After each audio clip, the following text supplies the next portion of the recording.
네, 이제 오늘은 여호수아 24장, 여호수아 마지막 장입니다. 이제 오늘 우리가 함께 또 읽었던 부분은 분량이 조금 길지는 하지만 그래도 이제 어제와 이어져서 여호수아가 이스라엘을 향해서 하는 마지막 유언 설교로 이렇게 볼 수가 있습니다. 그래서 이제 오늘 읽는 이 부분은 크게 두 개의 단락, 1절에서 13절 그리고 이제 14절에서 28절 이렇게 두 단락으로 나뉘어져 있는데 오늘 이제 주어진 시간 동안 간략하게 그 부분에 대해서 생각을 이제 해보도록 하겠습니다. 첫 번째 내용은 1절에서 13절에서 말하는 내용은 사실 여호수아가 딱 한 가지만 말합니다. 다양한 설명을 통해서 한 가지를 말하려고 하는 것인데 그가 여호수아가 말하는 것은 뒤를 돌아보니까 다 하나님의 은혜였다. 그러니까 이 한 가지를 어떻게 보면은 그 이스라엘에게 말하는데 그 내용 자체가 하나님께서 선진들에게 그리고 이스라엘에게 베푸셨던 그 은혜를 어떻게 보면은 회상하는 내용이기 때문입니다. 왜냐하면 아브라함과 이삭과 야곱과 같은 그 족장들이 있었던 족장 시대부터 광야에서 40년을 보냈던 그 출애굽 시대 그리고 젖과 꿀이 흐르는 땅으로 인도하신 현재 가나안 정복 시대 모든 이스라엘의 어떤 그 역사를 회상을 해 보았을 때 여호수아가 고백을 하는 것은 그리고 이스라엘이 알기 원했던 것은 모든 것은 다 전적인 하나님의 은혜였고 그쵸, 이 모든 것이 하나님의 은혜의 결과라는 사실을 이스라엘이 다시 한번 새길 수 있도록 하는 것이 이제 1절에서 13절입니다. 그런데 이제 어떻게 이 사실은 여호수아뿐만이 아니라 성경이 말하고 있는 성경에서 그리고 또 나오는 모든 사람들의 공통적인 이야기입니다. 다 하나님의 은혜, 뒤돌아보니 하나님의 은혜. 그쵸, 모세도 이제 자신이 죽기 전에 신명기를 통해서 신명기 자체가 어떻게 보면은 이스라엘에게 모세가 했던 마지막 설교잖아요. 그 신명기 자체에서도 하나님이 이스라엘 백성을 통해서 주신 은혜들을 회상을 하고 또 다른 성경을 보면 다윗도 하나님의 은혜를 많이 찬양하는 시편들을 많이 쓰고 또 신약에 와서도 사도 바울이 이제 저 고린도전서 15장에서 나의 나된 것은 다 하나님의 은혜로 된 것이니 내게 주신 그의 은혜가 헛되지 아니하며라는 이제 고백을 하는 것처럼 이제 참으로 우리의 삶에도 마찬가지로 다 하나님의 은혜가 아닌 것이 없다는 사실을 이제 여호수아가 말하는 것입니다. 그리고 이제 심지어 여호수아가 말하는 것은 우리의 믿음까지도 그렇죠. 우리가 가지고 있는 신앙까지도 내가 이루고 내가 성취한 것이 아니라 하나님께서 은혜로 주신 선물이라는 것을 말합니다. 우리가 2절하고 이제 3절을 제가 한번 읽을 텐데 이렇게 되어 있습니다.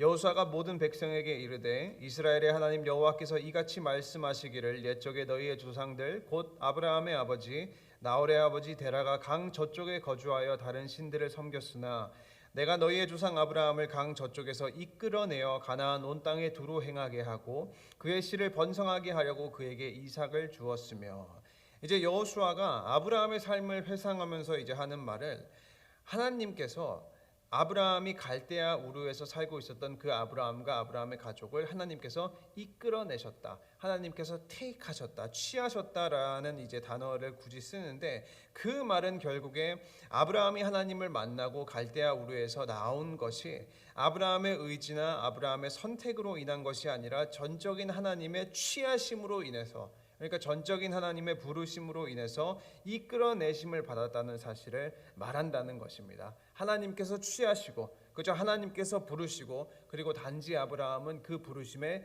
응답만 했다는 것입니다. 따라서 순종만 했다는 거예요. 또 그뿐만이 아니라 3절의 끝부분을 보면은 또 이제 하나님께서 이삭을 주실 때 이 아브라함에게 이삭을 주셨다라고 이제 말을 하는데 여호수아가 그 말을 할 때 아브라함이 이삭을 낳았다. 그렇죠? 보편적으로 성경이 누가 이제 아들을 낳게 되면은 누가 낳았다라는 표현을 하게 되는데 하나님께서 이삭을 주셨다라는 또 말을 굳이 함으로써 하나님이 아브라함을 친히 취하셔서 이끌어내신 것처럼 결국에 이삭의 출생도 사람이 한 것이 아니라 하나님의 은혜와 전적인 간섭으로 되었다는 사실을 강조하게 되는 것입니다. 그러니까 믿음조차도 결국에는 하나님의 은혜로 된 것. 그러니까 이 아브라함의 모습을 보고 우리도 우리의 신앙을 가지고 정말로 생각을 해보면은 우리의 삶도 마찬가지지만 또 특별히 우리가 가지고 있는 신앙과 믿음은 내가 이룬 것이 아니라 전적인 하나님의 은혜로 이루어진 것이라는 것입니다. 그러니까 우리의 믿음은 어떻게 보면은 선물입니다. 하나님께서 우리에게 주시는. 그러니까 때로는 어떠한 성도님들이 이제 가지고 계신 이제 생각이나 그러한 것들을 조금 들어보면은 어떠한 생각을 가지고 계신 분들이 계시냐면은 내가 예수님을 믿기로 선택을 했기 때문에 믿음이 있다라고 이제 생각을 하시는 분들도 계시고, 또 때로는 나의 의지로 인해서 이러이러한 움직임과 이러이러한 선택을 했기 때문에, 내가 새벽 기도를 나오려고 선택을 했기 때문에 마치 내 믿음이 다른 사람보다 조금 더 좋은 것처럼, 그쵸? 마치 나의 믿음이 성장하는 이유가 나의 이제 그 표현을 하자면 행함에 있는 것처럼. 그러니까 그런데 우리가 만약에 우리의 신앙과 우리의 믿음에 있어서도 내가 하나님을 선택한 결과로 믿음이 성장한다고 생각을 하면은 그것은 엄청나게 큰 오산이라는 것입니다. 왜냐하면은 우리는 어떻게 보면 말씀드린 것처럼 전적인 하나님의 은혜를 통해서 우리에게는 결핍한 것, 우리에게 없는 것, 하나님의 그 의로움을 그리스도로부터 어떻게 보면 선물로 받은 것입니다. 그러니까 전적인 은혜로 하나님께서 우리를 택하시고 우리를 부르셔서 이 자리에 있는 것이고, 단지 우리는 그 부르심에 응답하여 움직일 때, 그렇죠? 하나님을 사랑해서 그 하려고 하는 결단을 할 때 우리 안에 계신 성령님께서 우리의 믿음을 자라게 하시는 것이지, 내가 내 믿음을 자라게 한다는 것은 굉장히 이제 위험한 생각이라는 것입니다. 왜냐하면 만약에 우리 성도님들이 요만큼이라도, 정말로 요만큼이라도 내가 지금 가지고 있는 믿음이 뭐 내가 신앙생활을 몇십 년을 했기 때문에, 아니면은 봉사를 이만큼 했기 때문에, 아니면은 뭐 헌금을 요만큼 냈기 때문에 그 행위에 대한 결과물이라고 생각을 하신다면은 그것은 믿음이 아니라는 것입니다. 행위가 되는 것이고, 행위는 절대로 우리를 구원으로 이끌지 않습니다. 오직 은혜. 그러니까 여호수아의 이 설교 첫 부분 가운데 다른 것 설명할 다 필요 없고, 하나님께서 말씀을 통해서 우리에게 하시는 말씀 딱 한마디. 우리 친구교회 성도님들은 이 하나님의 전적인 은혜, 그렇죠? 뒤돌아보니까 은혜라는 고백이 있으신가요? 하나님의 전적인 은혜를 또 기억하고 계신가요? 혹시나 이 은혜를 잊고 계시지는 않으셨나요? 그죠? 때로는 우리에게 닥친 환경의 어떤 어려움으로 인해서 또는 반복된 죄로 인해서 하나님의 은혜를 잊을 수도 있지만은, 하나님께서는 우리가 어떠한 상황에 놓여 있다든지 그게 그 상황이 좋든지 나쁘든지 상관이 없이 항상 그 하나님의 은혜를 기억하시기를 원하십니다. 왜냐하면 분명히 이전에 이미 행하셨던 일들, 그 베푸셨던 일들을 우리가 기억하고 우리가 그것을 마음에 품고 있고 다시 한번 하나님을 의지할 때, 오늘날도 분명히 하나님은 우리를 은혜 가운데 인도하시고 우리에게 날마다 새로운 은혜를 또 베푸실 것이기 때문입니다. 그러니까 사실 우리의 삶은 어떻게 보면 하루하루를 살다 보면 어려울 때도 있고 힘든 고난의 길이기도 합니다. 그러나 이제 그러한 상황이 비록 이제 생길 수는 있지만, 그러한 상황이더라도 우리가 의지적으로 잊으면 안 되는 사실은 우리가 하나님의 은혜를 기억하고 있을 때, 또 하나님의 은혜를 의지할 때 여전히 하나님은 우리를 도우실 것이고 우리에게 새로운 은혜로 함께 하실 것이라는 약속인 것입니다.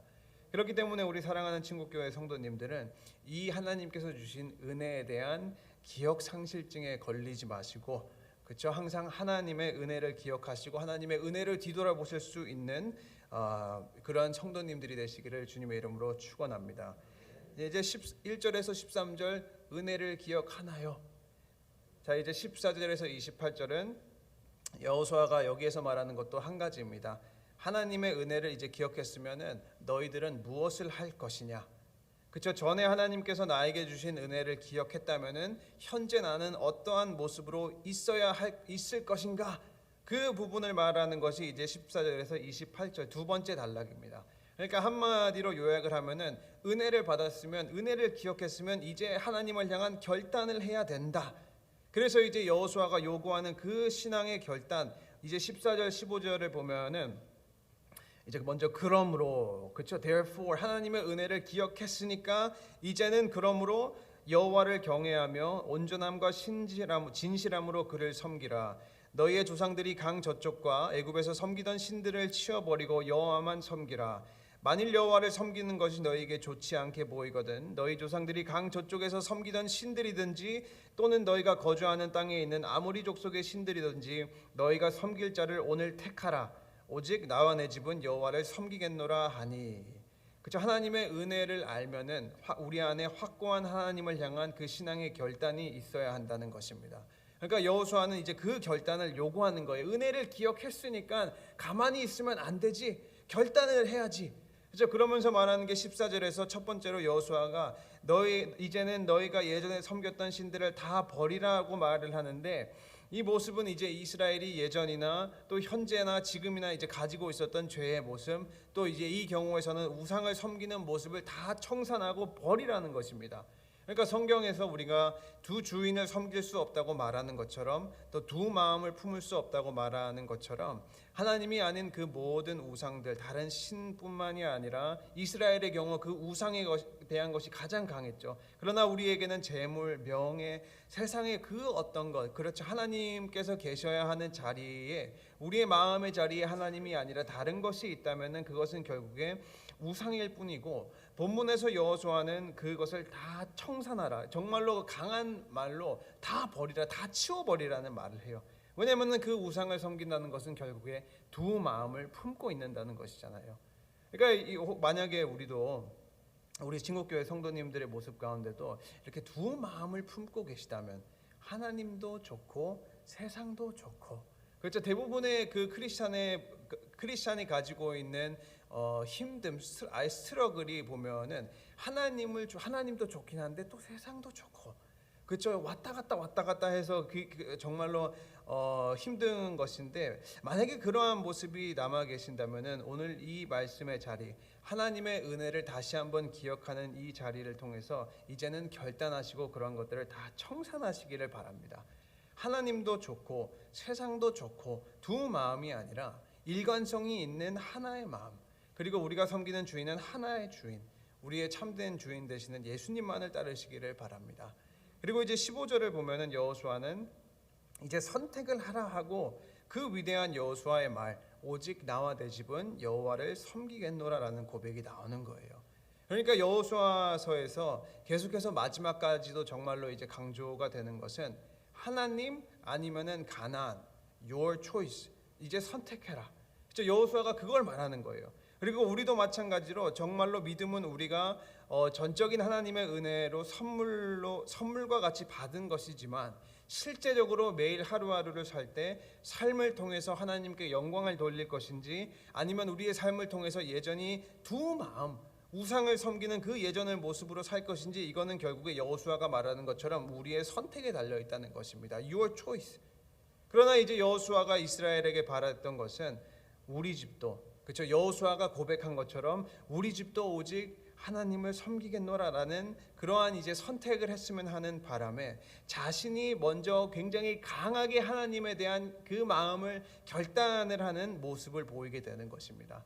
그러니까 제가 말씀드린 것처럼 이스라엘도 자꾸 이제 힘들렸던 이유가 결국에는 하나님도 따르고 또 바알도 좋았기 때문에, 그렇죠. 분명한 그 결단의 선택이 없었기 때문에 자꾸 흔들렸다는 것이고, 결국에는 우리가 성경을 알지만 나중에는 아예 싹 다 무너졌다는 것입니다.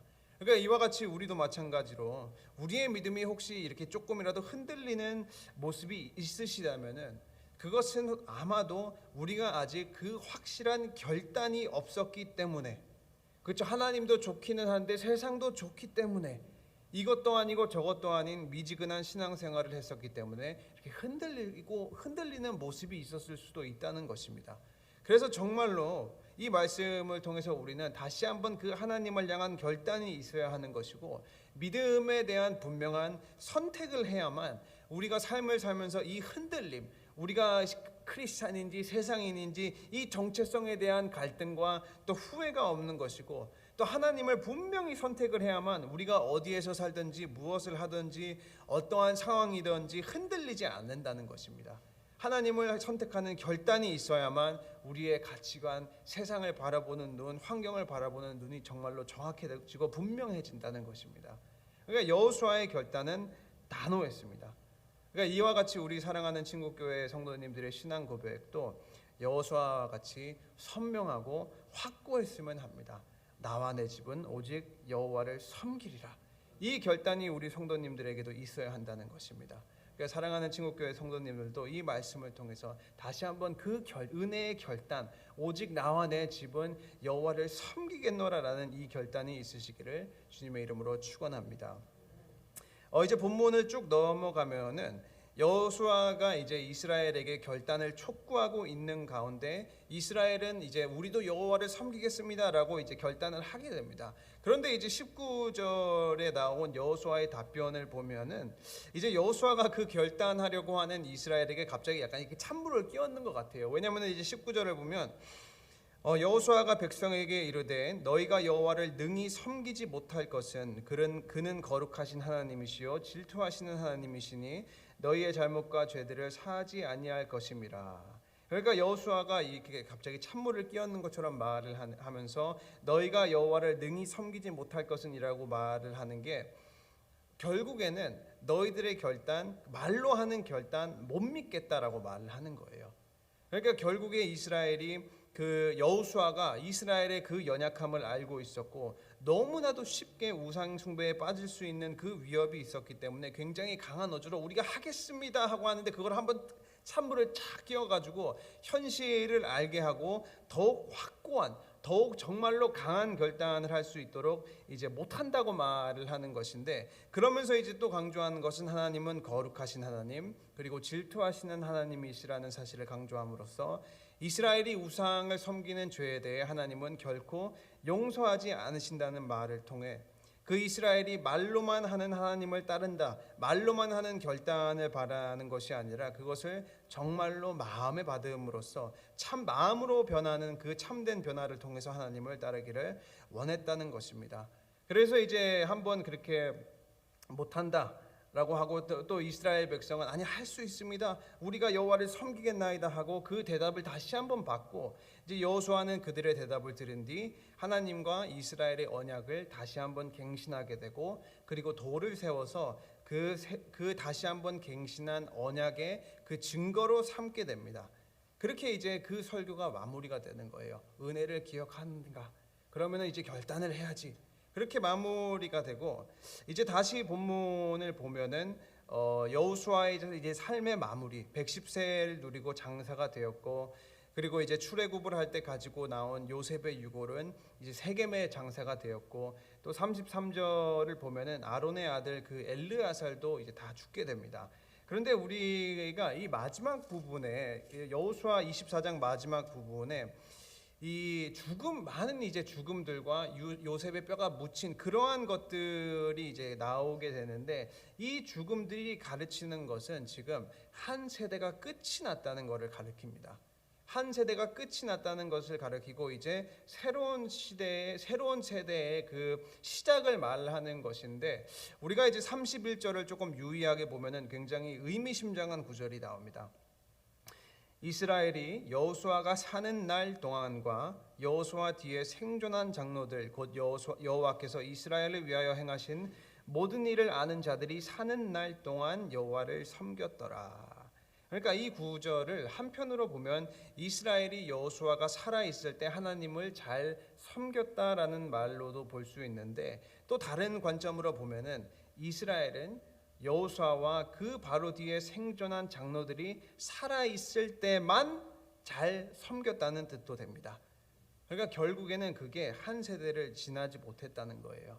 왜냐하면 31절을 보면 여호수아가 사는 날 동안 그리고 그 바로 뒤에 장로들이 사는 날 동안 이러한 단어가 나옴으로써 여호수아가 그러면은 죽고 난 뒤에 이 장로들이 죽고 난 뒤에는 아니라는 거예요.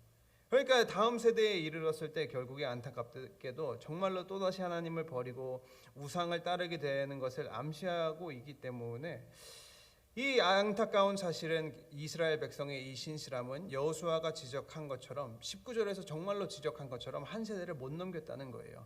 여호수아의 세대도 지나고 이제 이스라엘은 어두운 그 사사시대, 자신의 소견대로 하는 시대, 그렇게 이제 너무나도 안타까운 모습으로 어떻게 보면 여호수아는 마무리가 됩니다.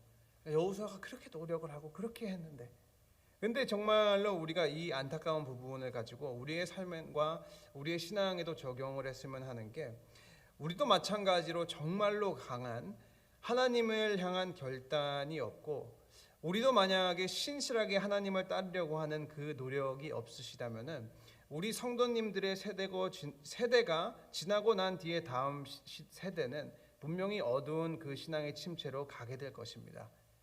분명히요. 그거는 어쩔 수가 성경이 그렇게 보이고 있어요. 그러면은 이 세대가 지나고 난 뒤에 우리 친구교회 성도님들은 주님의 품에서 편히 계시겠지만, 우리 성도님들을 잇는 다음 세대는 안타까운 모습, 사사시대의 모습, 하나님을 버리고 이 세상이라는 우상을 섬기고 그로 인해 사사시대처럼 많은 어떤 고통과 핍박을 받는 시간을 살 것이라는 것입니다. 그러니까 성경을 보면 그게 보이는 거예요. 그러니까 현재 어떻게 보면은 교회를 떠나고 있는 많은 젊은 사람들의 모습을 볼 때 그 시간은 이미 시작되었다고도 생각을 할 수 있습니다. 그러니까 너무나도 안타깝잖아요. 여호수아가 끝난 그 모습이 우리의 삶의 모습에서도 보이는데, 그러니까 이것은 정말로 저도 마찬가지고 우리 사랑하는 친구교회 성도님들이 이 다음 세대에 대한 책임, 내가 먼저 된 자의 책임감이 조금이라도 더 있으셨으면 합니다. 그러니까 그 말은 결국에 내가 먼저 두 신을 섬기는 것이 아니라 내가 먼저 하나님도 좋고 세상도 좋은 이 이스라엘의 모습으로 삶을 사는 것이 아니라 버려야 할 것이 있으시다면 다 버리시고, 내가 다시 한번 하나님만을 섬기리라는 결단이 필요하시다면 결단을 하시는 우리 친구교회 성도님들이 되셨으면 합니다.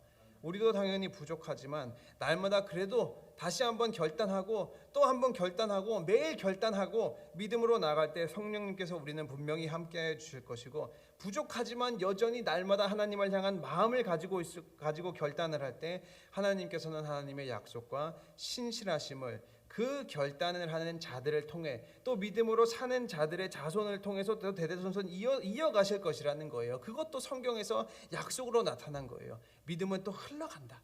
그렇기 때문에 오늘도 새로운 하루를 사시면서 그러한 믿음의 결단, 나와 내 집은 오직 여호와를 섬기리라 라는 결단이 있으시는 귀한 친구교회 성도님들이 되시기를 주님의 이름으로 축원합니다. 아멘. 기도하겠습니다. 사랑의 하나님, 감사합니다.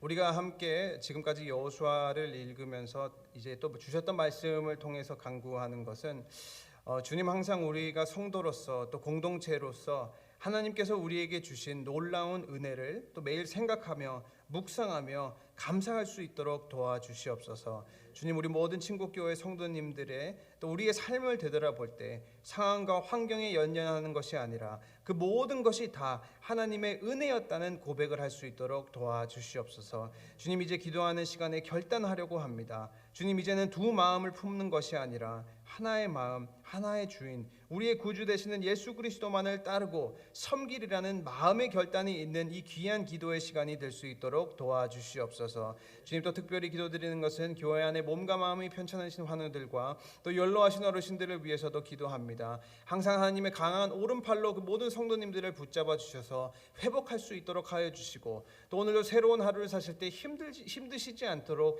그에 마땅하게 필요한 힘과 은혜도 함께하여 주시옵소서. 주님, 이제 남은 시간 기도할 때 우리 성도님들께서 가지고 계신 모든 기도 제목 다 하나도 땅에 떨어지지 아니하고 이루어질 수 있도록 하여 주시고, 믿음의 결단이 있을 수 있도록 성령님께서 도와주시옵소서. 감사드리고 예수님 이름으로 기도드렸습니다. 아멘.